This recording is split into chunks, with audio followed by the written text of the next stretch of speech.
আমরা জানি যে পৃথিবীর মানুষের সংখ্যা প্রায় 800 কোটি। 800 কোটি মানুষের মাঝে নাস্তিকের সংখ্যা খুব বেশি নয়। আল্লাহ নাই এমন চিন্তা লালন করে এমন মানুষের সংখ্যা খুবই কম। হিন্দু যারা, তারা কি আল্লাহকে অস্বীকার করে? ওরা ভগবান বলে আল্লাহকে ডাকে, ঈশ্বর বলে। হিন্দুদের মাঝেও স্বর্গ নরকের চিন্তা আছে। এজন্য আপনারা দেখবেন আপনাদের ব্রাহ্মণপাড়া বাজারে গেলে অনেক হিন্দু দোকানদার বাবার ছবিটা নিয়ে ছবির মাঝে লিখে রাখে স্বর্গীয় দুলালচন্দ্র ভৌমিক, স্বর্গীয় শরৎচন্দ্র দাস, এরকম লেখা কি আপনারা দেখেছেন? তাহলে বোঝা যায় তারাও স্বর্গে যাওয়ার আশা রাখে। তো যে আল্লাহকে বিশ্বাস করে না তারা আবার কিসের স্বর্গ কিসের নরক? যারা ইহুদি তারাও কিন্তু আল্লাহর জান্নাতকে বিশ্বাস করে, তারাও কিন্তু ইবাদত করে আল্লাহর। তাদের ইবাদত গাহাকে বলা হয় সেনেগাগ। তারা সপ্তাহে একদিন শনিবার তারা ইবাদত করার জন্য তাদের উপাসনালয়ে যায়, তারা আল্লাহকে মানে। যারা খ্রিস্টান তাদের উপাসনালয়ের নাম হলো গির্জা, চার্চ। তারাও সপ্তাহে রবিবারে তাদের গির্জায় যায়। যারা বৌদ্ধ তাদের উপাসনালয়ের নাম হলো প্যাগোডা। তাদের কিতাবের নাম কি? ত্রিপিটক। তারাও আল্লাহকে বিশ্বাস করে। এজন্য বৌদ্ধদের মাঝে কিছু লোক আছে ভিক্ষু, যারা তাদের খোদাকে খুশি করার জন্য নিরামিষ ভোজী হয়। তারা গোস্ত খায় না, মাছ খায় না, শুধু সবজি খেয়ে জীবন ধারণ করে। এবং তারা গৌরবর্ণের পোশাক পরে, মাথার চুলগুলো কামিয়ে ফেলে। শুধুমাত্র তারা কমলা রঙের, গাঢ় কমলা রঙের পোশাক পরে, দুটি পোশাক এক টুকরো পরিধান করে আর এক টুকরো গায়ে দেয়। এবং বৌদ্ধ ভিক্ষু যারা, তারা বিয়েটা পর্যন্ত করে না। তাদের ধারণা হচ্ছে নারী অচ্ছুত, নারীদেরকে গায়ে হাত দিলে স্রষ্টা নারাজ হয়। নাউজুবিল্লাহ বলেন। হিন্দুদের মাঝেও কিছু সন্ন্যাসী আছে যারা গৃহত্যাগী, ওদেরকে আমরা বলি ঋষি। আপনারা এই শব্দটি শুনে থাকবেন।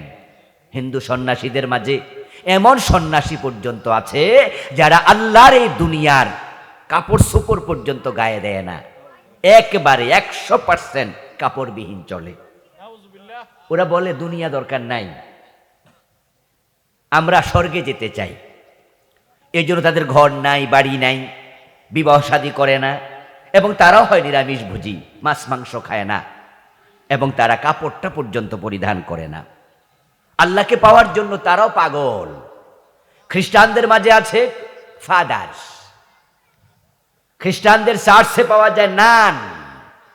নান হচ্ছে মহিলা যারা বিবাহ করবে না, শুধু সাদা পোশাক পরবে, গলার মাঝে তারা ক্রুশ চিহ্ন ধারণ করে চলে, পুরাটি জীবন তারা গির্জায় কাটিয়ে দেয়।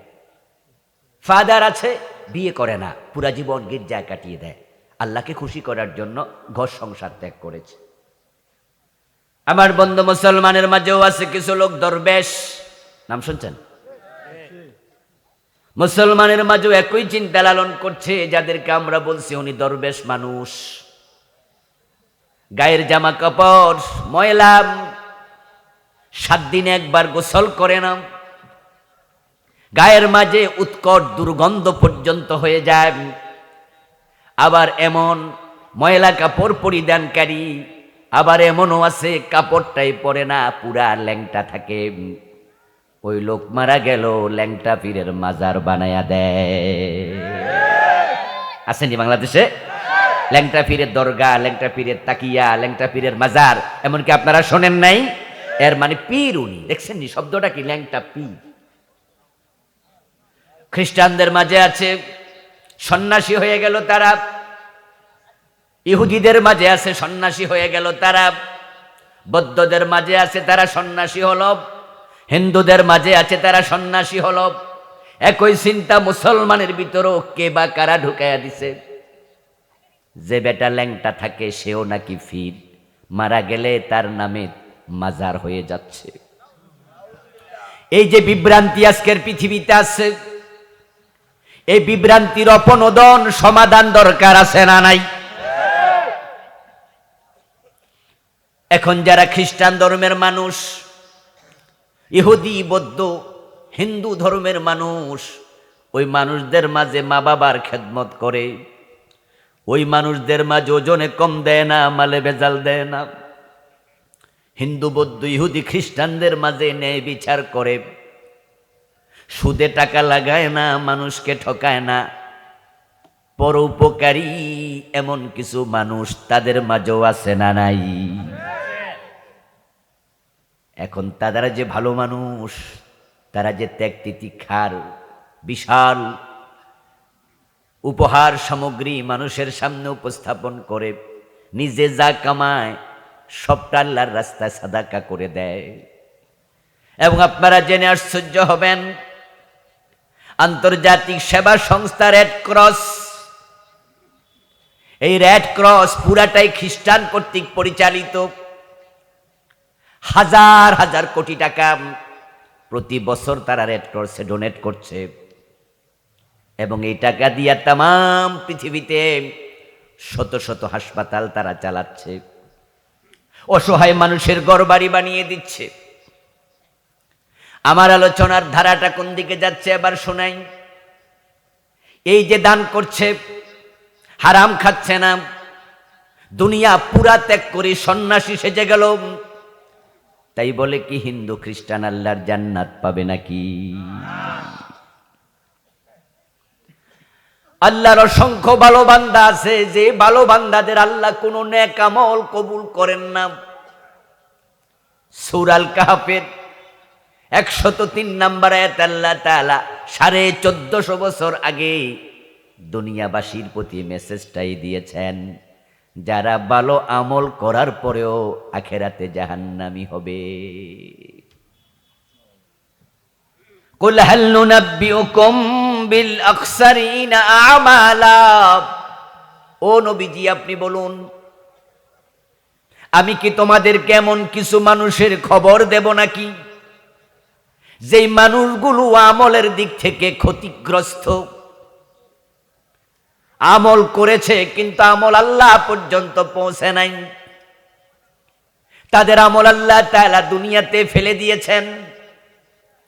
আল্লাযীনা দাল্লা সাইয়ুহুম ফিল হায়াতিদ দুনিয়া, যেই মানুষগুলোর ভালো কাজ দুনিয়াতে হারায়া গেছে, কবুল হয় নাই, আল্লাহ গ্রহণ করেন নাই।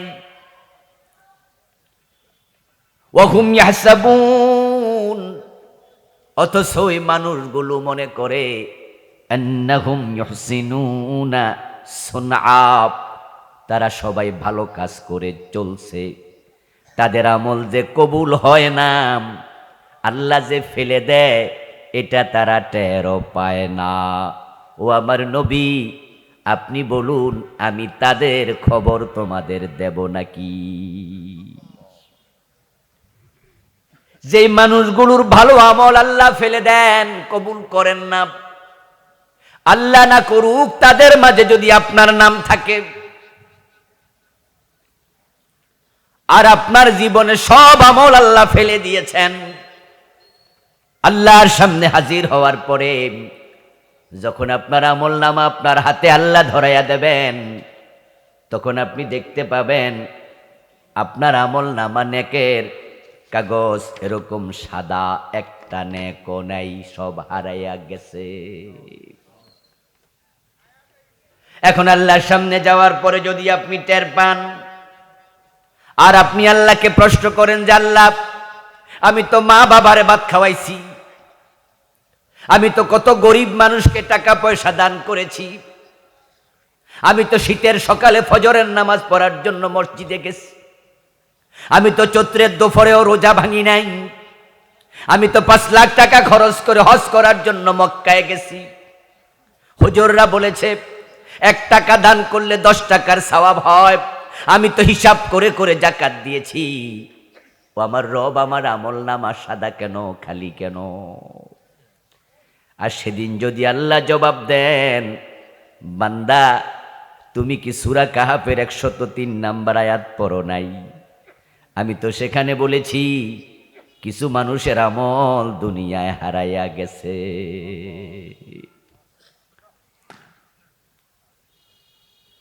তুমি তো তাদের একজন, তোমার আমল তো দুনিয়াতে শেষ। আপনি সেদিন আর্গুমেন্ট করতে পারবেন, কথা বলতে পারবেন, কথা বলার সুযোগ আল্লাহ দেবেন। আল্লাহ সেদিন আপনাকে বলবেন তুমি তো শেষ করেছো তোমার নিজেকে। আপনি বলবেন আল্লাহ আমার অপরাধ কি আমি দেখতে চাই। এবার আপনার পাপের আমল নামা যেটা সেটা আল্লাহ খুলে দেবেন, দিয়ে বলবেন দেখ তোর আমল নামার মাঝে এই এই কাজ আছে, এই এই কাজ করলে আমি কারো আমল আর নেই না। আপনি বুঝে ফেলবেন তখন। কিন্তু সেদিন বুঝে লাভ হবে কি? নতুন করে আমলের কোনো সুযোগ কি আর আছে? তবে হ্যাঁ, মানুষ সেদিন আল্লাহকে বলবে, কোরআনে আল্লাহ বলছেন তারা সেদিন বলবে ওয়ালাউ আন্না লানা কাররাতান ফানাকুনা মিনাল মুমিনিন, ও আমার রব একটা বারের জন্য সুযোগ দাও, আমি ভালো মোমেন বান্দা হব। আমি তোমার জন্য তো সন্ন্যাসী সেজেছিলাম, তোমার জন্য তো আমি খাবার দাবার পর্যন্ত ভালো করে খাই নাই। মুসলমানরা রোজা রাখে, আমিও তো রোজার মতোই ছিলাম, নিরামিষ ভুজি ছিলাম। ও আল্লাহ আমি তোমাকে খুশি করার জন্য কত কিছু করলাম, বিয়ে শাদী পর্যন্ত করলাম না। আল্লাহ তখন বলবেন পাগলা বান্দা, আমি রাসূলকে আদর্শ বানাইছি, তাকে আদর্শ না মেনে মন মতো আমল করেছ, মন মতো চললে আমল কবুল হয় না।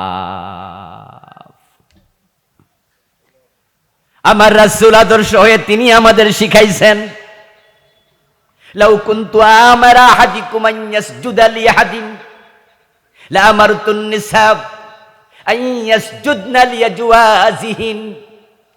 যদি দুনিয়ার কোনো মানুষকে সেজদা করার জন্য আমি আল্লাহ অনুমতি, আমি রাসূল বলতাম, তাহলে আমি নারীদেরকে বলতাম স্বামীদেরকে সেজদা করো।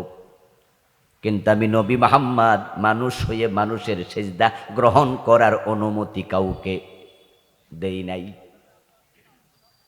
রাসূলুল্লাহকে সেজদা করার জন্য সাহাবারা অনুমতি চেয়েছিলেন। একদিন প্রিয় নবীজি একটা ওটের সামনে দাঁড়িয়েছিলেন। ওটটা রাসূলুল্লাহ সাল্লাল্লাহু আলাইহি ওয়াসাল্লামের পায়ের সাথে ওই ওটের মুখ লাগায়া গুনগুন শব্দ করছিল। প্রিয় নবীজি সাল্লাল্লাহু আলাইহি ওয়াসাল্লামের পায়ের সাথে যখন ওট তার ঠোঁট লাগায়া দিল, তখন সাহাবারা বলছে ইয়া রাসূলুল্লাহ, ওট যদি আপনার কাছে এমন বিনয়ী হতে পারে তাহলে আমরা আপনার কাছে কেন মাথা নত করব না, আমাদেরকে আপনি অনুমতি দিন। রাসূলুল্লাহ জবাব দেন না না, ইবাদতের মালিক শুধু আল্লাহ। অথচ আমাদের বাংলাদেশে এই মসজিদে গিয়ে আল্লাহরে সেজদা দেয়, আবার দরবারে যাইয়া পীরের পায়ে সেজদা দেয়, এমন নামাজি 2-4 জন আছে না নাই? যেই লোকটা পীরের পায়ে সেজদা দিল, বলুন তো তার ঈমান আছে না শেষ? যে মাজারে সেজদা দিল সে মুমিন না মুশরিক? অথচ এই লোকটাই কিন্তু জুমার নামাজ পড়ছে, এই লোকটাই তার মা বাবার সেবা করছে, এই লোকটাই আবার ফকির গেলে তাকে ভিক্ষা দিচ্ছে। মনে মনে ভাবছে তার নামাজ তার রোজা তাকে জান্নাতে নিয়ে যাবে। কিন্তু যেই লোকটা ঈমান হারাইয়া ফেলছেন, যার ঈমান নাই, তার নেকামল আর একটাও কবুল হয় না। যখন কোনো মানুষের ঈমান চলে যায় তখন তার বাকি জীবনটা সব বরবাদ। ঈমান হলো একের মতো, নেক আমল হলো তার ডান পাশে শূন্যের মতো। একের ডানে যদি একটা শূন্য দেন কত হবে? সবাই বলুন। 2টা দিলে তিনটা দিলে এবার এক মুছে দেন, শূন্য, শেষ, মূল্যহীন। আল্লাহর কত বান্দা শিরিক করেছে, কুফর করেছে, নেফাকে ইতিকাদি অন্তরে লালন করছে, আবার লোকটা নামাজও পড়ে, কি লাভ হবে, কি লাভ হবে? 5 ওয়াক্ত নামাজি হাজী সাহেব আল্লাহর আইনের কথা শুনলে চেহারা কালো হয়ে যায়। আল্লাহর আইনের পক্ষে যারা কথা বলে তাদেরকে উল্টা রাজাকার বলে গালি দিয়ে দেয়। এমন আছে না নাই? আল্লাহর আইনের বিরুদ্ধাচরণ যে করে সাথে সাথে তার ঈমান শেষ। যেই লোকটা ঈমান হারা হয়ে যায়, বেঈমান হয়ে যায়, ওই লোক নামাজ রোজা করে আর কি লাভ? সব আমল হারিয়ে গেল। এবার লোকটা আল্লাহ তাআলাকে বলবে, হ্যাঁ প্রভু বুঝেছি, আমি শিরিক করেছি, আমি কুফর করেছি, এখন তুমি আমার দুনিয়া একটা বারের জন্য পাঠাও, ফানাকুনা মিনাল মুমিনিন, আমি ঈমানদার হয়ে ফিরে আসব। আল্লাহর কাছে বলবে, আমারে আরেকবার পাঠাও দুনিয়া। আপনার একটু আওয়াজ দিয়া বলুন তো, দুনিয়ায় পাঠানো হবে? কোন সুযোগ আর আছে? সব শেষ, ভুল করেছ। কোন কারণে, কোন কুফর, কোন শিরিক, কোন নেফাক আমাদের ঈমান ধ্বংস করে দিচ্ছে? কোন কারণে আমাদের আমলগুলো বাতিল হয়ে যাচ্ছে? আজকে আলোচনা শুনে যদি আমরা বুঝি যে এই ভুলে আমিও আছি, এখনো তওবার সুযোগ আছে কিনা, এই জন্য এখন বুঝলেন, পরে বুঝলিয়া লাভ নাই। আল্লাহর অসংখ্য বান্দা শিরিক দেখে কিয়ামতের দিন আল্লাহ তাআলাকে বলবে, আমলনামায় শিরিক আল্লাহ দেখায় দেবে, এই শিরিক তুমি করেছো, এই কুফর তুমি করেছো। আমাদের দেশের নেতারা, এই তো নির্বাচন হবে কিছুদিন পরে, হয়তো 1 বছর 6 মাস 2 বছর পরেই নির্বাচনের আগে দেখবেন আপনাদের এই বড়দর্শী এলাকাতেও, এই ব্রাহ্মণ পাড়াতেও কত নেতা মুসলমানের সন্তান মাইক হাতে নিয়ে হাজার মানুষের সামনে শিরিক করবে। মাইক হাতে নিয়ে আমাদের নেতারা বলে, জনগণ সকল ক্ষমতার উৎস। এই কথা বলার মতো নেতা আমাদের এলাকায় আছে না নাই? আল্লাহর কসম, আল্লাহর কসম, এই চিন্তা যেই লালন করবে তার ঈমান শেষ, ও বেটার সব শেষ করে ফেলেছে। আমার দেশের সংবিধানের এটা অংশ। ডক্টর কামাল যখন সংবিধান লেখে তখন সাবরেন্টির মালিক জনগণকে বানাইছে, সার্বভৌমত্বের মালিক মানুষ জনগণ, জনগণ ক্ষমতার মালিক, জনগণ ক্ষমতার উৎস, এটা আমার সংবিধানে লেখা। অথচ আল্লাহর কোরআনে আল্লাহ তাআলা বারবার বলেছেন ক্ষমতার মালিককে, আন্নাল কুওয়াতা লিল্লাহি জামিয়া, নিশ্চয় সব ক্ষমতার উৎস হলেন আল্লাহ। তাবারাকাল্লাযী বিয়াদিহিল মুলক, বরকতময় সে আল্লাহ যার হাতে রাজত্ব। রাজত্ব কার? কুলিল্লাহুম্মা মালিকাল মুলক, আপনি বলুন, ও আল্লাহ তুমি হচ্ছে রাজত্বের মালিক। রাজত্বের মালিক কে? বলতেছেন কে? আর সংবিধান বলছে কি? আমার নেতা বলতেছি কি? জনগণ নাকি মালিক? তুতিল মুলকা মান তাশা ওয়া তানজিউল মুলকা মিম্মান তাশা, তুমি যাকে চাও ক্ষমতা দাও, যাকে চাও আবার ক্ষমতা কেড়ে নিয়ে কাঙ্গাল বানায়া দাও।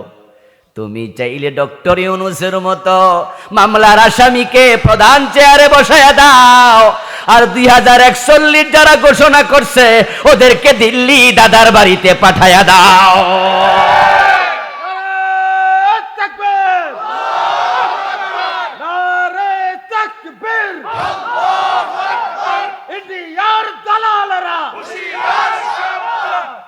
আমার প্রিয় ভাইয়েরা, জনগণ ক্ষমতার মালিক, এই শিরকি আকীদা থেকে ফিরে আসা দরকার আছে না নাই?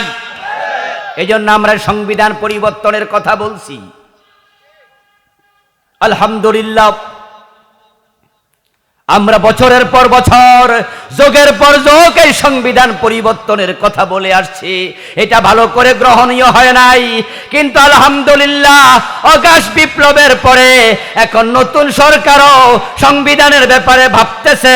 কেউ বলতেছে সংস্কার, কেউ বলতেছে নতুন করে লিখা। আমরা দাবি তুলতে চাই, এই সংবিধান সরাইয়া কোরআনকে সংবিধান বানায়া দাও। এই সংবিধান শিরিক মিশ্রিত সংবিধান, এই সংবিধান কুফরি মিশ্রিত সংবিধান। আল্লাহ বলছে, ও নবী আপনি বলুন, কুল আপনি বলুন, আল্লাহুম্মা ও আল্লাহ মালিকাল মুলকি, রাজত্বের মালিক তুমি। আর মাইক হাতে নিয়ে নেতা কয় জনগণ, সাথে সাথে ঈমান শেষ।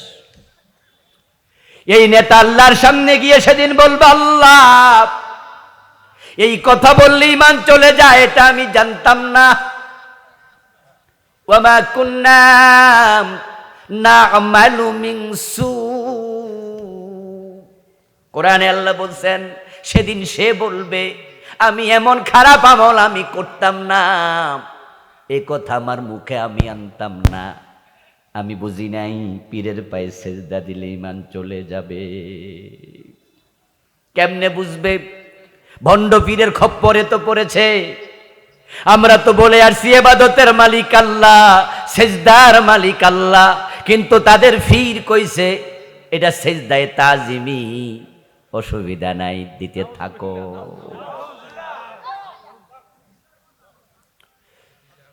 ওরা আমাদের কথাকে বলে শরীয়তের মৌলবী বোঝে না। শরীয়তে মানুষের সেজদা দেয়া যায় না, মারেফতে নাকি দেয়া যায়। আমি বলি যেই মারেফত মানুষের সেজদা দিতে শিখায়, এটা মারেফত না, এটা হলো মরার ফত।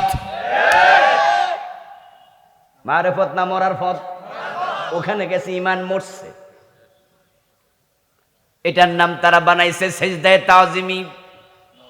ও প্রিয় ভাইয়েরা আমার, তারা যুক্তি দেয় যদি ফেরেশতারা নবী আদম আলাইহিস সালামকে সেজদা দিতে পারে, ফেরেশতাদের ঈমান না যায়, তারা মুশরিক না হয়, তাহলে ফিরকে সেজদা দিলে মুশরিক হবা কেন?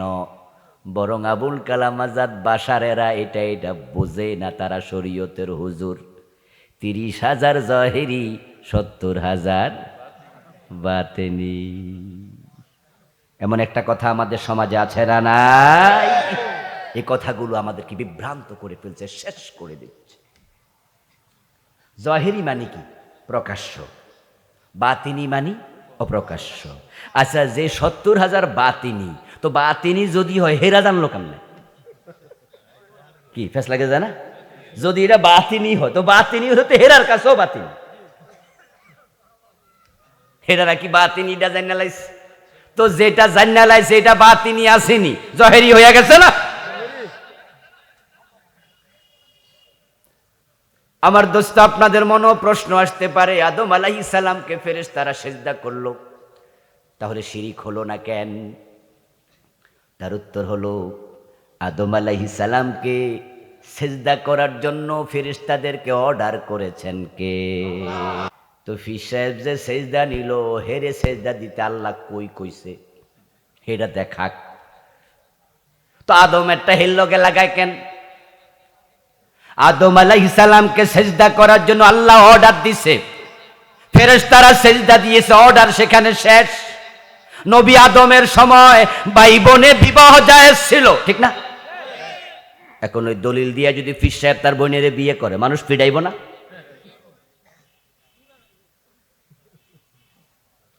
আদম আলাইহিস সালামের শরীয়তে ভাই বোনে বিবাহ জায়েজ, ওটা ওখানে শেষ।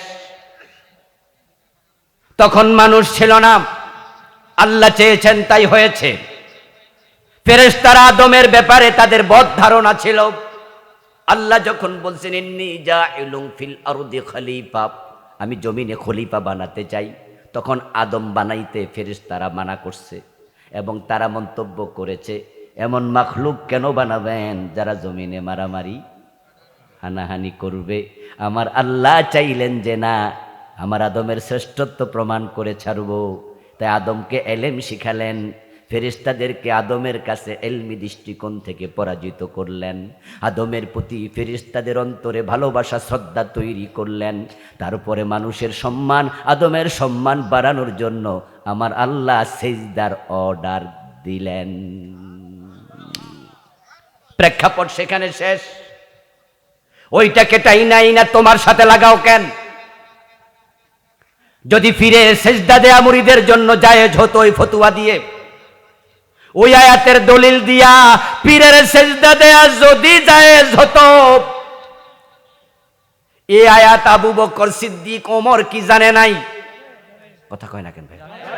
তো রাসূলকে তারা সেজদা দিছে কয়দিন? এই ভণ্ড ফির তোমাকে প্রশ্ন করতে চাই, আদমকে সেজদা দিয়েছে ফেরেশতারা, এই দলিল দিয়া যদি তুমি মুরিদের সেজদা নাও, আবু বকর ওমর তো আয়াত তোমার 1400 বছর আগে পড়ছে, এই দলিল দিয়ে তারা রাসূলকে সেজদা কেন করলো না? আপনাদের কাছে আবার জিজ্ঞাসা করবো, আপনারা একটু বলুন তো, পীর হিসাবে বর্তমান ভণ্ড পীর হেতে বড় না রাসূল বড়? মুরিদ হিসাবে আবু বকর ওমর বড় না তারা বড়? তো এত বড় মুরিদ, এত বড় পীর, এই দলিল দিয়া তারা তো পীরের সেজদা করে নাই। রাসূলুল্লাহর মতো বড় পীর নাই, আবু বকর ওমরের মতো বড় মুরিদ নাই। এখন হাসরের ময়দানে তারা বলবে, আল্লাহ ওই ভণ্ড পীরের ভুল ব্যাখ্যার কারণে আমি ঈমান হারাইছি। যদি আমি জানতাম পীরকে সেজদা দিলে ঈমান যায়, আমার সব আমল বরবাদ, তাহলে সেজদা দিতাম না। জনগণ সকল ক্ষমতার উৎস, এই স্লোগান দিলে ঈমান চলে যায়, এই স্লোগান আমি দিতাম না। আমি জানতাম না, আমার ছেড়ে দাও। আল্লাহ বলবে না না, সুযোগ নাই, কারণ জানা নফল না ফরজ। তো জানলি না কেন? কোরআনে যত অর্ডার আল্লাহ তাআলা দিলেন, এক নাম্বার অর্ডার কি ছিল? প্রথম আয়াত কি ছিল? ইকরা। ইকরা মানে কি? ইকরা মানে কি? তাহলে পড়ার সাথে জানার সম্পর্ক আছে না নাই? তুই এই কোরআন কেন পড়লি না? হাদিস কেন পড়লি না? তুই কেন জানলি না? তলাবুল ইলমি ফরিদা আলা কুল্লি মুসলিম, জানা তো ম্যান্ডেটরি ছিল, আবশ্যক ছিল। ফেরেশতাদেরকে আল্লাহ বলবেন, খুদুহু ফাগুল্লুহু সুম্মাল জাহিমা সাল্লু।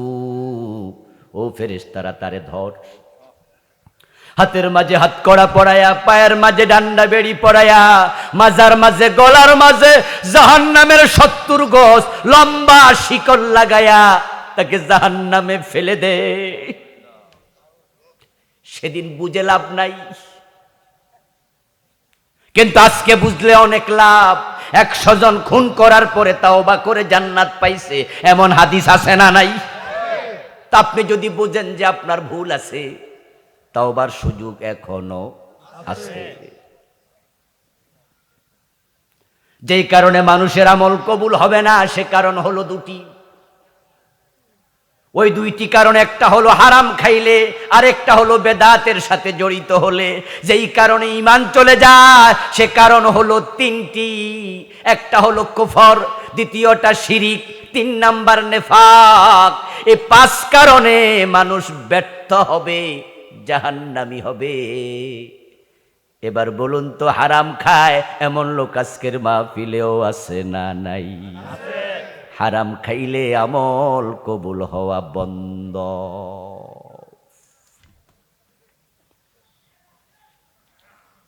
قال رسول الله صلى الله عليه وسلم من اشترى ثوبا ب10 دراهم فيه درهم حرام لم يقبل الله له صلاته ما دام عليه।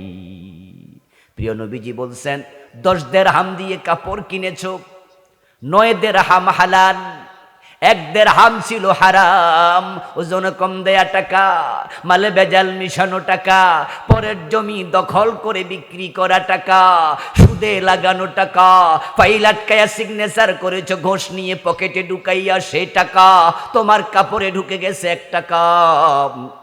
নবী মুহাম্মদ বলেন সে কাপড় পরে লক্ষ রাকাত নামাজ পড়েছ, 1 রাকাত আর কবুল হবে না। ডাইরেক্ট সুদের টাকায় ঘোষের টাকায় যায় নামাজ কিনা ওই যায় নামাজে খারাইয়া নামাজ পড়ে এমন লোক আছে। সিনেমা কইরা টাকা কামাইছে, হে নায়িকা আবার হজে গেছে সিনেমার টাকা দিয়া। সিনেমার নায়িকা হজ করছে এমন নায়িকা আসেনি? অনেক নায়িকা। আমাদের মৌসুমী ম্যাডামও নাকি আলহাজ, উনি হজ করছে। কিছুদিন আগে দেখলাম যে টেলিভিশন সাক্ষাৎকারে ওনাকে সাংবাদিক প্রশ্ন করছে যে আপনার শেষ কয়টা ইচ্ছার কথা বলুন। উনি বলছে তাহলে শেষ কথা বলবো আমার ইচ্ছা। সাংবাদিক আবার বলতেছে আমার ভিডিওটা অন করা আছে, আমি থাকবো না, আপনি বলেন একা একা ভিডিও রেকর্ড হোক, আমরা পরে শুনবো, আমাদের সামনে বলতে আপনি হয়তো একটু কুণ্ঠিত হতে পারেন, এজন্য আপনি একা একা বলেন যা বলতে চান। শেষ ইচ্ছা কি? উনি বলছে আমার শেষ ইচ্ছা হলো আমার মৃত্যুর পর যেন কেউ আমার চেহারা না দেখে। উনি বাবারে কত বড় আল্লাহর ওলি! জীবিত অবস্থায় পুরা শরীর দেখায়, মরার পরে চেহারা যেন না দেখে। কনসেপশনের ভুলটা কোথায়? কনসেপশনের ভুলটা কোথায়? এই মহিলা আল্লাহকে ভয় যদি না করত, বিশ্বাস না করত, আখিরাতে জান্নাত জাহান্নাম আছে এই চিন্তা না থাকতো, তাহলে এই কথাটা বলতো না। চিন্তা আছে কিন্তু চিন্তার মাঝে ভুল ঢুকেছে।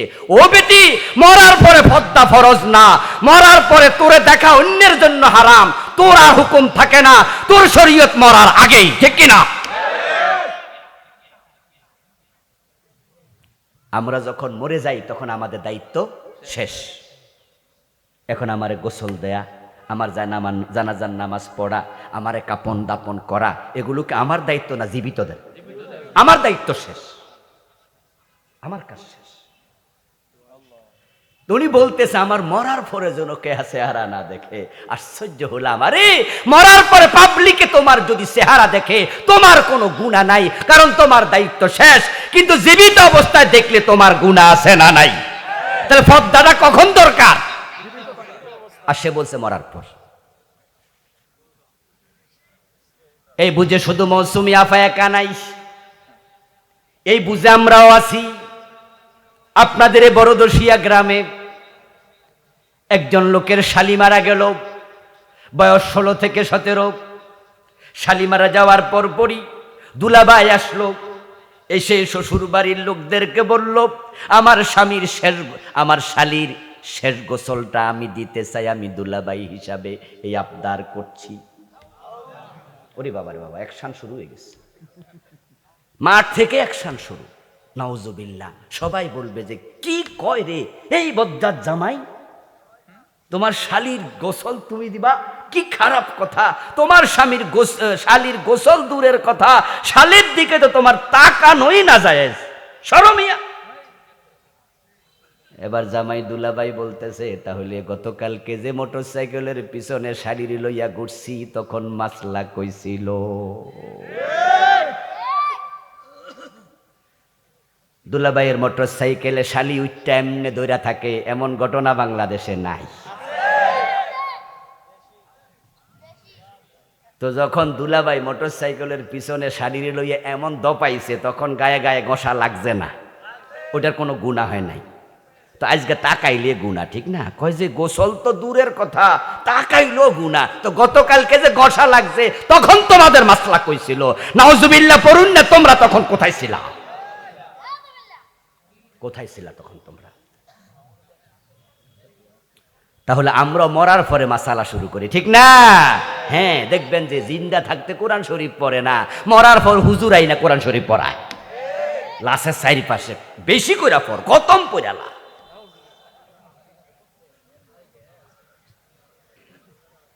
আমার প্রিয় ভাইয়ারা, আল্লাহর কাছে সেদিন বলবেন কোনো লাভ নাই।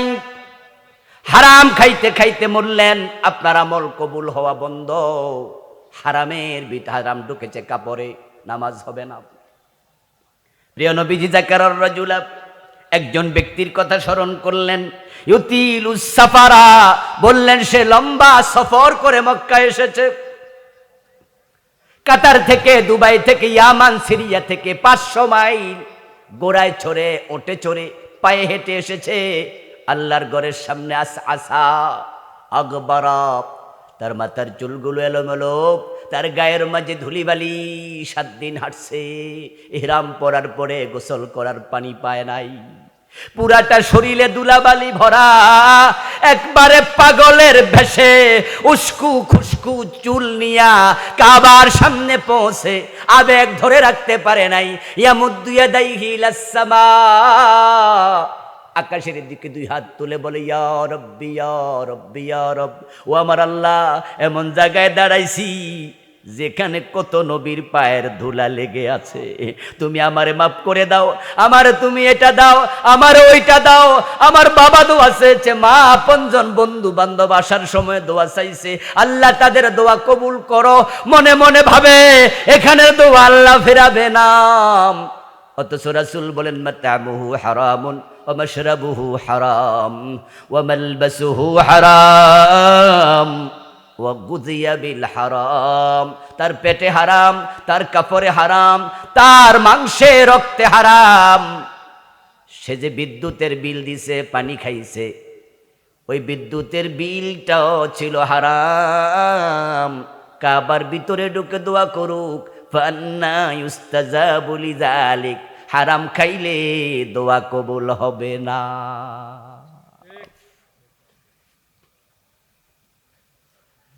ও দোস্ত আমার, সুদে টাকা লাগাইয়া তুমি জান্নাত খোঁজো কেমনে?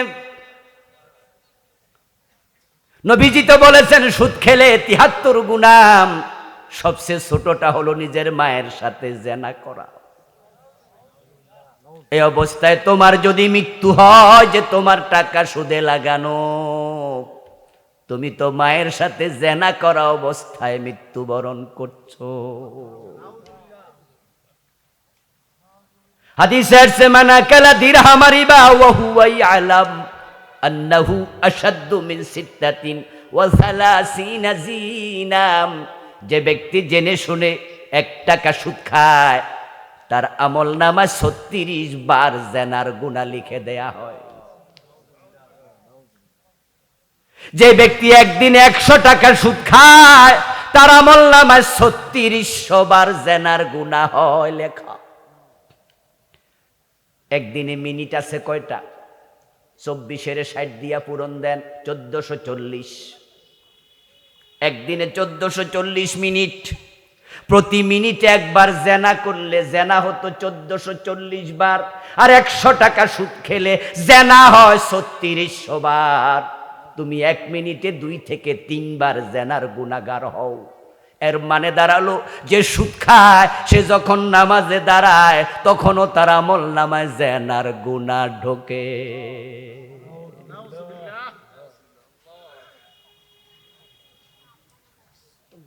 ও দোস্ত, হারামের সাথে সম্পর্ক কাট অফ করো, না হয় নামাজ রোজা ছেড়ে দাও, ভণ্ডামি করিও না। সুদ খাইবা নামাজও পড়বা, এটা ভণ্ডামি চলছে। গোশ খাইবা নামাজ পড়বা, মানুষ ঠকাইবা নামাজ পড়বা, তোমার মতো গোলাম আল্লাহর প্রয়োজন নাই। দুটো একসাথে চলবে না, যেটা আমাদের দেশে অ্যাভেলেবেল চলছে, ঠিক না? চলছে মানে অফিসে যাইয়া একবারে দাড়িওয়ালা টুপিওয়ালা অফিসার টুপি মাথায় ঘোষ খায়, দাড়ি মুখে ঘোষ খায়। গোশ খাইতে খাইতে খাইতে খাইতে আজান আসছে কানে, হাইয়া আলাস সালাহ, জোহরের টাইম হইছে। ক্লায়েন্টকে তখন বলে, এই মিয়া দিলে তাড়াতাড়ি দেন, মসজিদে যাবো। বাহ, কত বড় আল্লাহর ওলি! গোশের টাকা পকেটে নিয়া মসজিদে দাঁড়াইছে। আল্লাহু আকবার, ইয়াকা না'বুদু ওয়া ইয়াকা নাস্তাঈন। আল্লাহরে কইতাছে, আল্লাহ আপনার গোলাম আমি। আল্লাহ কয়, গোলাম পকেটে এসব কি? কি লইয়া মসজিদে ঢুকছো? ভণ্ডামি ছেড়ে দাও। আল্লাহর সাথে ভণ্ডামি করে পার পাওয়া যাবে না। 1 টাকা হারাম ঢুকেছে শরীরে, ওই হারাম টাকা বের করো, তারপর আল্লাহকে ধরো। রাসূলুল্লাহ সাল্লাল্লাহু আলাইহি ওয়াসাল্লাম বলেন, ইন্নাল্লাহা লা ইয়াকবালু লিসাহিবি বিদআতিন সাওমান ওয়ালা সালাতান ওয়ালা হাজ্জান ওয়ালা উমরাতান ওয়ালা সারফান ওয়ালা আদলা ওয়া ইয়াখরুজু মিনাদ-দীন কামা তাখরুজু শাওরাতু মিনাল আজিন। রাসূলুল্লাহ বলেন, যে ব্যক্তি বেদাতি হয়ে যায় তার নামাজ, রোজা, হজ, যাকাত ভালো কোনো ইবাদত আল্লাহ কবুল করে না। বেদাতি দিন থেকে এমন ভাবে বেরিয়ে যায়, খামির থেকে চুল টানলে চুল যেমনে বেরিয়ে যায়। আমাদের দেশে বেদাত আছে না নাই? বেদাতের সাথে জড়িত আছেন এমন লোক আজকেও 2-4 জন আছে না নাই? হ্যাঁ, বেদাতের সাথে জড়িত আছে যারা, তারা বড় মজা নেয়। কারণ বেদাতকে খুব ভালো কইরা মজা কইরা আমল করে, দলিল দেয়, দলিল না পাইলে শেষ পর্যন্ত কয় অসুবিধা কি, যুক্তি দেয়।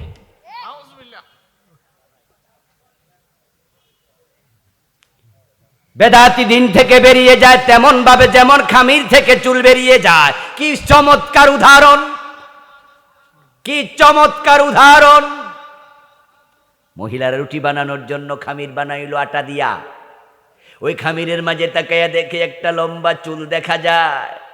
তখন চুল সহ রুটি বানায় নাকি? আস্তে করে টান দেয়। আপনারা বলুন তো, যখন টান দিল তখন কি চুলের সাথে কোনো আটা বের হয়েছে? আচ্ছা, চুলটা বের করার পরে কি কোনো সুরঙ্গ হয়েছে? কোন জায়গা দিয়ে চুলটা বাইর হয়েছে ভালো করে না তাকাইলে কি দেখা যায়? আরে ভালো করে চাইলেও মাঝে মাঝে বোঝা যায় না, বাইর হওয়ার পরে বোঝা যাচ্ছে না। কইছিল বেদাত ইসলাম থেকে এমন ভাবে বেরিয়ে যায় সে বোঝেও না সে যে ইসলামে আর নাই। কি উদাহরণ! قال رسول الله صلى الله عليه وسلم حلت شفاعتي لأمتي إلا صاحب بدعة। নবীজি বলছেন, আমার উম্মত কিয়ামতের দিন তারা আমার শাফাত পাবে, আমি সুপারিশ করব, আল্লাহ তাদেরকে ছেড়ে দেবেন। কিন্তু যারা বেদাতি তাদের জন্য সুপারিশের অনুমতি আল্লাহ দেবেন না।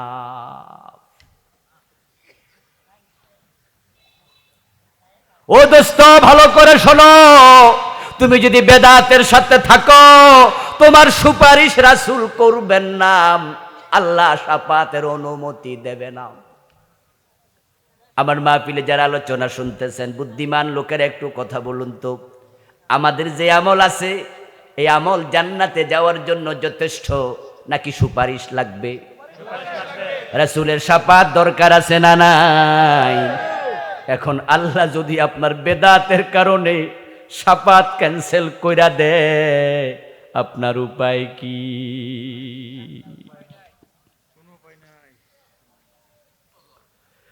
ও ভাই আমার, হাউজে কাউসারের পানির কথা শুনে আমরা সবাই লোভাতুর।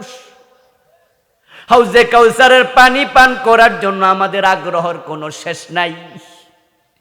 আমরা সবাই তো হাউজে কাউসারের পানি পান করতে চাই, ঠিক না? কি আগ্রহ আমাদের! কিন্তু রাসূলুল্লাহ বলেন, বেদাতীদেরকে আমি হাউজে কাউসারের পানি খাওয়াইতে পারবো না, আল্লাহ সেটা দেবেন না। আপনি সুন্নি নাম দিয়ে বেদাত করতেছেন, আর আমরা কইলে আমাদেরকে ওয়াহাবি বলে গালি দেয়, ঠিক না? গালি দিও না ভাই, গালি দিও না। আমরা তোমাদেরকে ভালোবাসি কারণ তুমিও আমার ভাই।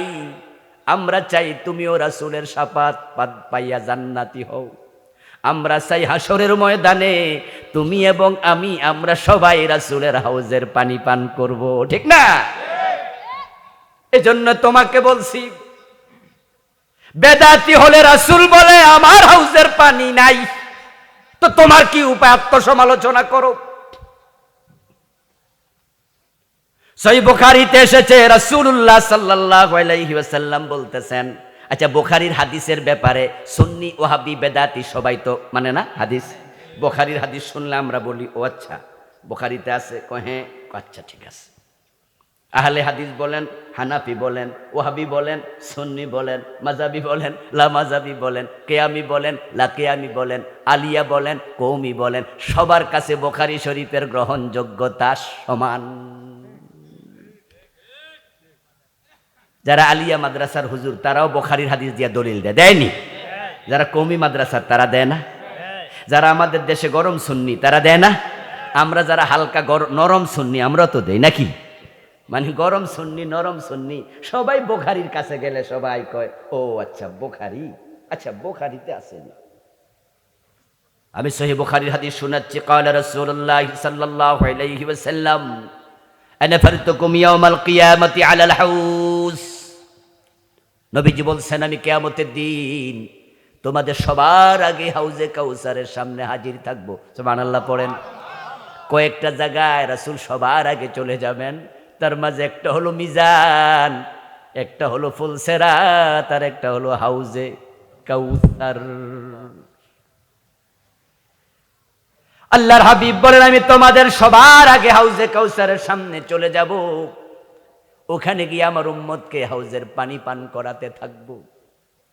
আমার উম্মতেরা যে একবার সেখান থেকে এক গ্লাস পানি পান করবে, লা ইয়াজমাউ আবাদা, কোনদিন আর পিপাসা লাগবে না। মা হুয়া শাদ্দু বিয়াদাম মিনাল লাবান ওয়া আহলা মিনাল আসাল। প্রিয় নবীজি বলছেন ওই হাউজের পানি হবে দুধের চেয়ে সাদা, মধুর সে মিষ্টি, আতিয়াবু মিনাল মিস্ক, মিস্কের সে অধিক সুগন্ধিযুক্ত। এমন পানি পৃথিবীতে নাই। আমরা তো নিয়মিত পানি পান করি, পানির আলাদা একটা স্বাদ আছে, পানির মাঝে মধুর মতো মিষ্টতা নাই। পানির কালার একটা নিজস্ব কালার আছে, পানির কালার দুধের মতো নয়। পানির মাঝে কোনো নরমাল গন্ধ থাকে না, কিন্তু রাসূল বলে আমার হাউজের পানি এত ব্যতিক্রম, এটা দুধের চেয়ে সাদা, মধুর চেয়ে মিষ্টি, এটা মিশকে আম্বরের চেয়ে অধিক সুগন্ধযুক্ত হবে। আমার উম্মতেরা লাইন ধরে দাঁড়াবে, আল্লাহর ফেরেশতারা তাদেরকে হাউজের পানি বন্টন করতে থাকবে। তবে সেখানে কোনো যানজট লাগবে না, মানব জট লাগবে না। কি জানু কানুজুমিস সামাম, কারণ আমার হাউজের পেয়ালা হবে তত, আকাশে তারকা আছে যত। আমার উম্মত পানি পান করতে থাকবে, ইতোমধ্যে আমার কাছে একদল লোক আসবে, ইয়ারিফুনানি ওয়া আনা আরিফুহুম। তারা এসে আমাকে বলবে রাসূল আমরা আপনার উম্মত, আমিও তাদেরকে উম্মত মনে করব, তাই আমি তাদেরকেও পানি দেওয়ার জন্য আগাবো। কিন্তু তাদের হাতে হাউজের পানি পৌঁছানোর আগে ফায়ুহালু বাইনি ওয়া বাইনাহুম, তাদের মাঝে আর আমার মাঝে একটা পর্দা পড়ে যাবে। ফাকুলু ইন্নাহুম মিন্নি, আমি তখন আওয়াজ দিয়ে বলবো কি হলো, তারা তো আমার উম্মত, কেন পর্দা পড়ে গেল, কেন পানি দিতে পারলাম না? তখন ফেরেশতারা এসে বলবে ইন্নাকা লা তাদরি মা হাদাসু বাদাক, ও নবী আপনি জানেন না এই উম্মত নামের দাবিদার লোকগুলো আপনার ইন্তেকালের পরে অনেক বেদাত বানাইছে।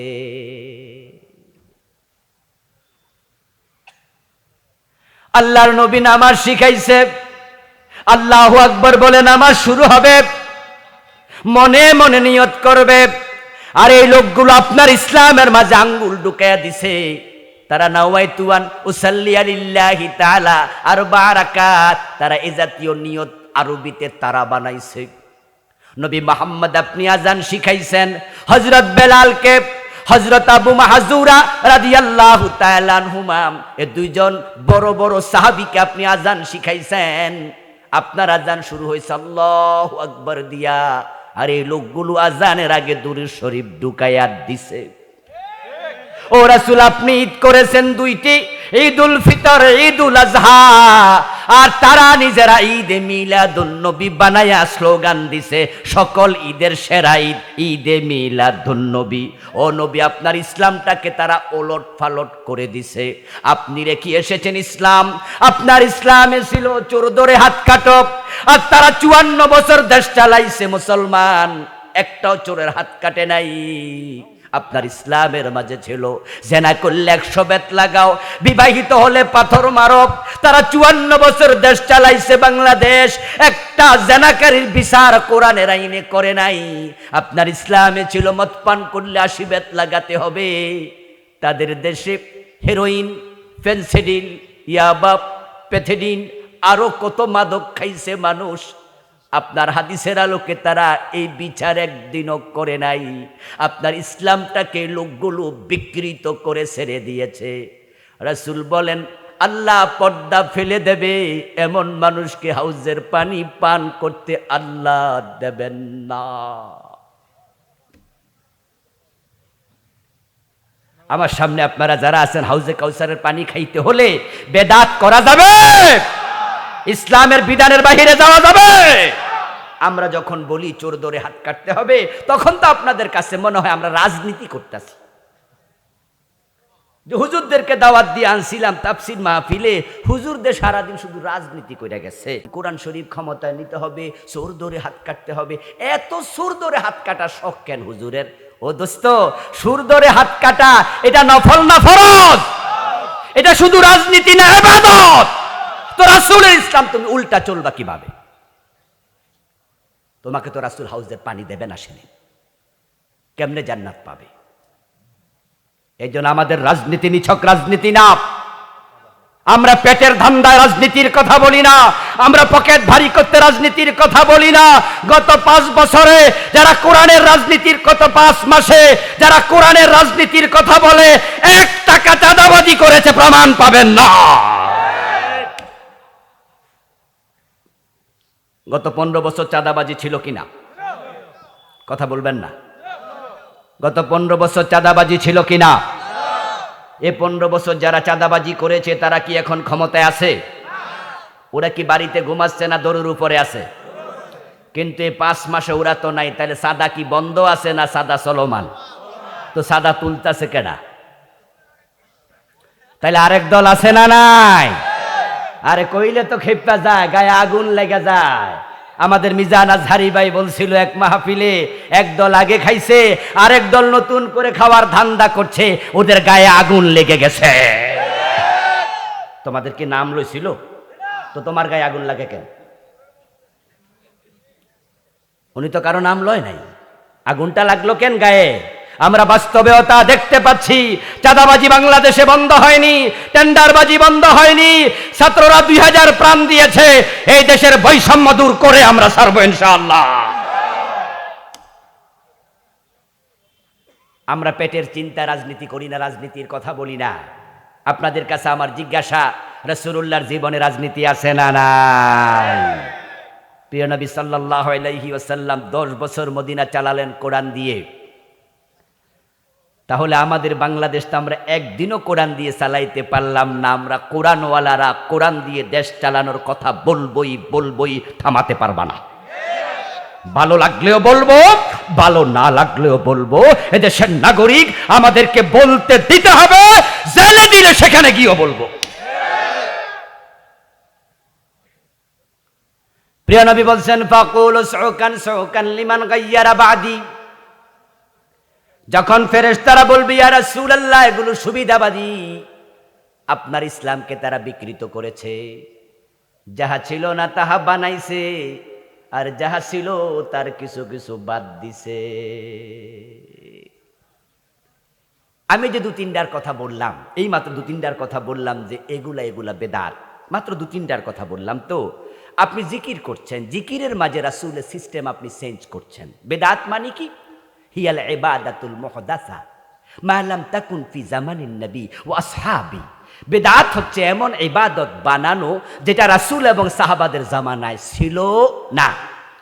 রাসূল কি জিকির করেন নাই? কথা বলেন না ভাইয়েরা?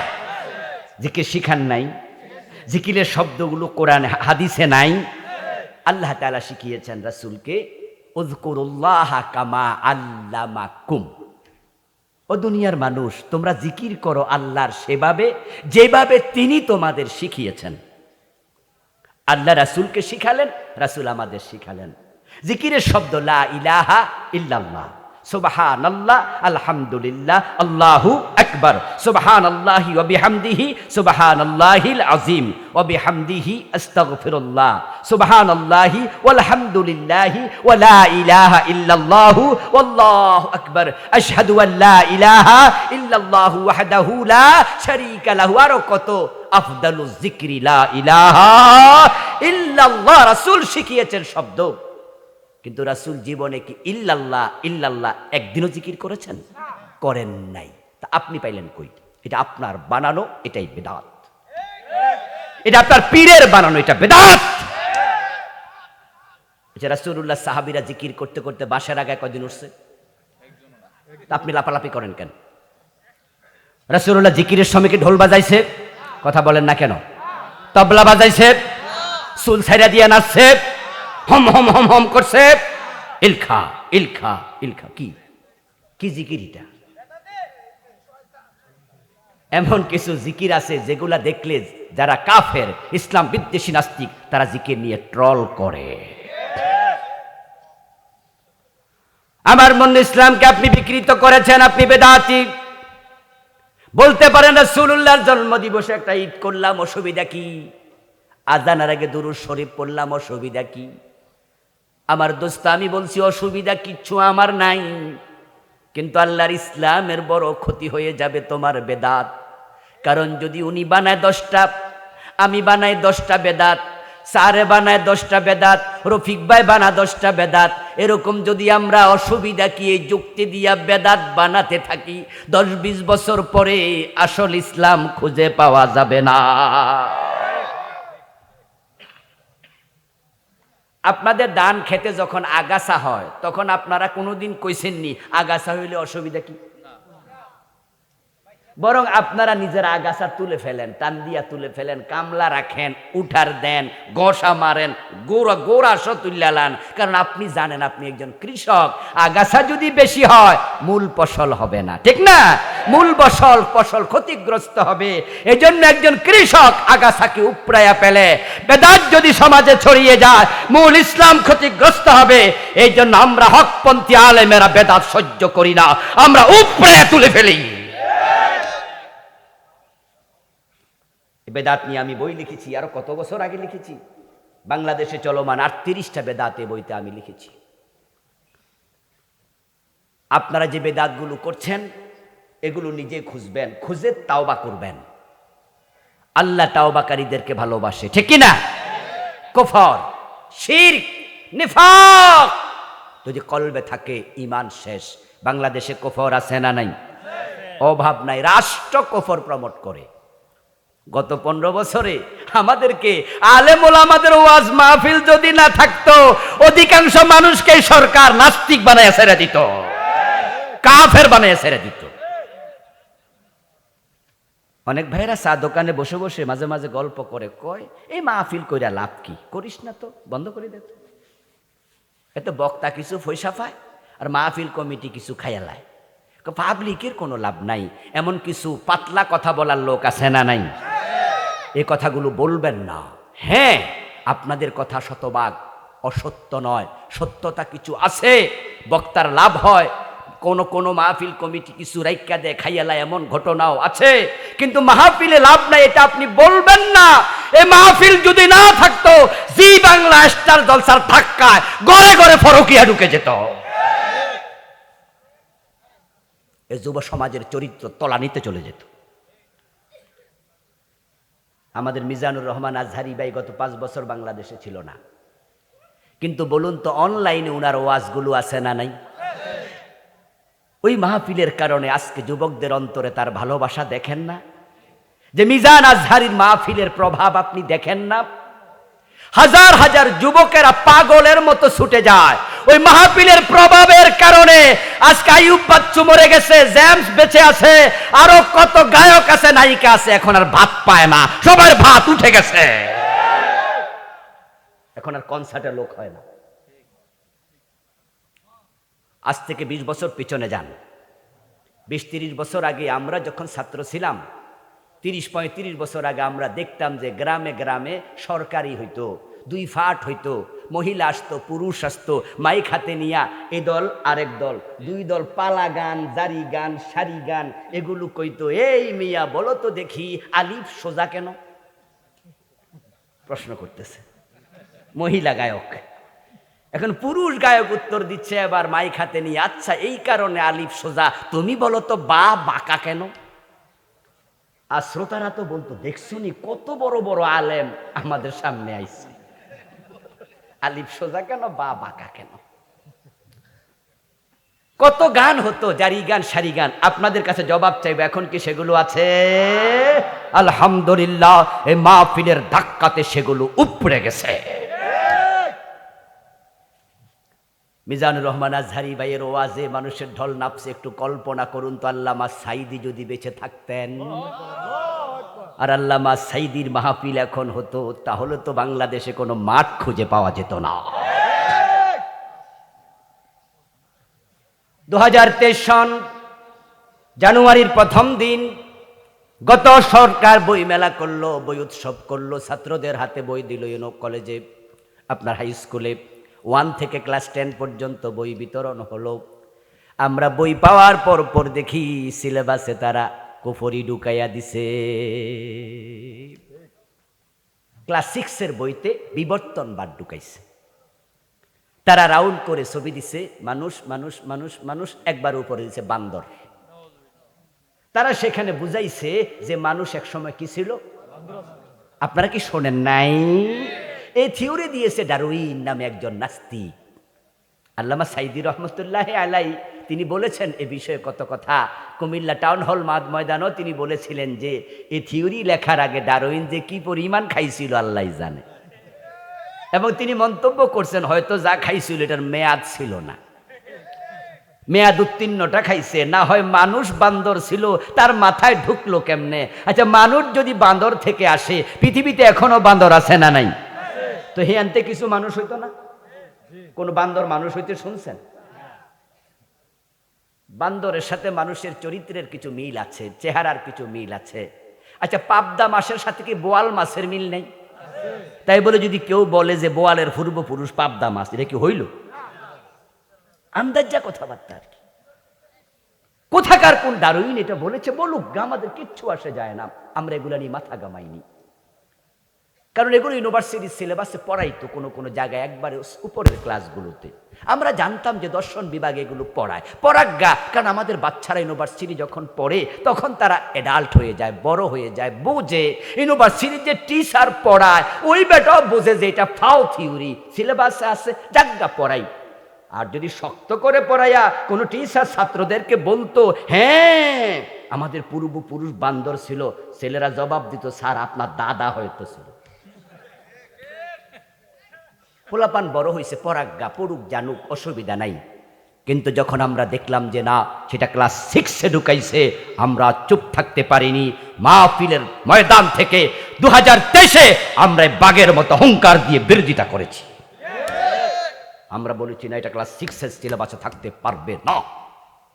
কারণ ইউনিভার্সিটিতে ছিল, বিরোধিতা কেন করি নাই? পোলাপান বড় হয়েছে। ক্লাস 2-তে দিলে, 1-এ দিল, আমরা বিরোধিতা করতাম না। আমরা বলতাম যাক, বান্দর ছিল না কি ছিল, পোলাপান বুঝবেও না। কিন্তু ক্লাস 6, 7, 8 এগুলো সেন্সিটিভ টাইম। ওই ক্লাসের পোলাপান এডাল্ট হয় না, আবার একবার ছোট্ট বাবুদের মতো অবুঝও থাকে না, মোটামুটি হালকা হালকা বোঝে। তো টিচার যখন তাদেরকে পড়াবে, বুঝাবে, তারা ক্লাসের বইয়ের কথাকে কোরআন হাদিসের মতো বিশ্বাস করবে। হতে পারে তারা বিশ্বাস করে ক্লাস 6-এ বেঈমান হয়ে যাবে। মাহফিলের ময়দান আল্লাহর রহমত। তখন তো মিছিল, ইসলামী দলগুলো মিছিল করতে পারে না, মিটিং করতে পারে না, বক্তৃতা দিতে পারে না। সব ইসলামী দলের নেতারা জেলখানায়। কথা কে বলবে? আমরা আলেমরা এই মাহফিলের ময়দান থেকে কথা বলেছি। আমাদের ধাক্কায় সরকারকে কমিটি করতে হয়েছে। সাবেক শিক্ষামন্ত্রী দীপুমণি কমিটি করার পরে কমিটির রিপোর্ট দেখে পরবর্তীতে সার্কুলার জারি করেছে যে না, এটা বাংলাদেশে পড়ানো যাবে না। ওই অংশ স্থগিত করা হয়েছে। রাষ্ট্র কুপুরি সাপ্লাই দেয়। এবার 2024 আবার জানুয়ারির 1 তারিখে বই দিল। সে বইতে দেখি তারা ক্লাস 6-এ ক্লাস 7-এ নতুন করে আরেক কুফর সাপ্লাই দিছে। ওটা হলো শরীফার গল্প, LGBT নতুন করে সমকামিতার নতুন ভার্সন ঢুকিয়ে দিয়েছে। কোন ছেলে তাকে মেয়ে মনে করবে, সে মেয়ে। কোন মেয়ে তাকে ছেলে মনে করবে, সে নাকি ছেলে। এই মিয়া, ছেলে এবং মেয়ে কে বানিয়েছে? সবাই একটু বলুন না, কে বানিয়েছে আমার ভাইয়েরা? তো আল্লাহ আপনার ছেলে বানাইলে আপনি নিজেকে মেয়ে মনে করার অধিকার আপনারে দিল কে?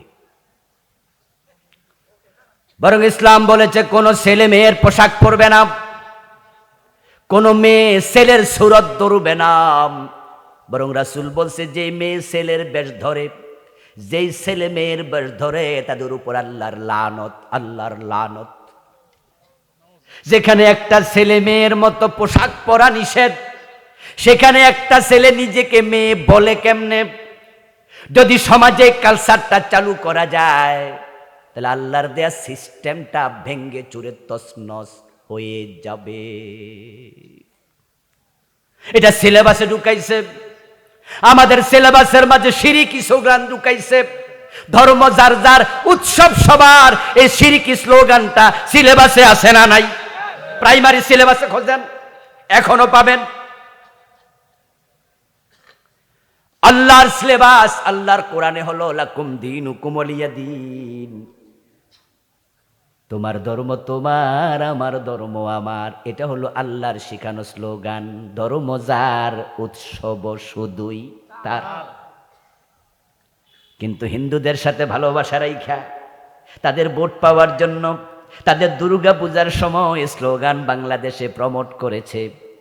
বড় মুনাফিকি করেছে রে আমাদের সাথে, 15টা বছর বড় মুনাফিকি করেছে। 500-র মতো মডেল মসজিদ বানায়াম বাংলাদেশের লোকদের বুঝাইছে তারা ইসলামের পক্ষ শক্তি। আবার মুসলমানের বইতে, মাদ্রাসার বইতে দোতরা ঢুকাইছে, তবলা ঢুকাইছে। মাদ্রাসার ক্লাস 6-7-এর বইয়ের মাঝে হাফ প্যানওয়ালা মাইয়ার ছবি ঢুকাইছে। মাদ্রাসার বইতে মন্দিরের ছবিও ঢুকাইছে। দাদা বাবুদেরকে বুঝাইছে তোমাদের মন্দির মাদ্রাসায় ঢুকাইছি, তোমরা আমাদের সাপোর্ট করো। আর 500 মডেল মসজিদ বানায় আমাদের বুঝায় আমরা মসজিদ বানাইছি, তোমরাও সাপোর্ট করো। দুই দিক থেকে সুবিধা নিতে চাইছে, অথচ তারা জানে না 2 নৌকায় পা দিলে ডুবে মরা লাগে, তাই রক্ষা হয় না, এখন ডুবে মরছে।